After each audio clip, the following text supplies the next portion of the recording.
ఇప్పుడు హ్యాండ్స్ కొలతలతో మీకు కటింగ్ చెప్తాను.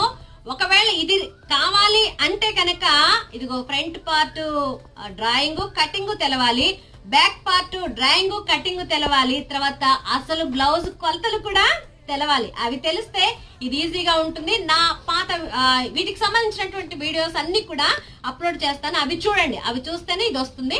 ఇదిగోండి ఎలా కట్ చేసుకోవాలనేది ఒక్కసారి చూద్దాం. చూడండి, ఇదిగోండి ఇది జాకెట్ ఇచ్చారు కదా, దీని కొలతలు తీసుకోవాలి ముందు మనం. ఇదిగోండి ఇలా వేసుకున్నాము కొలతలకి.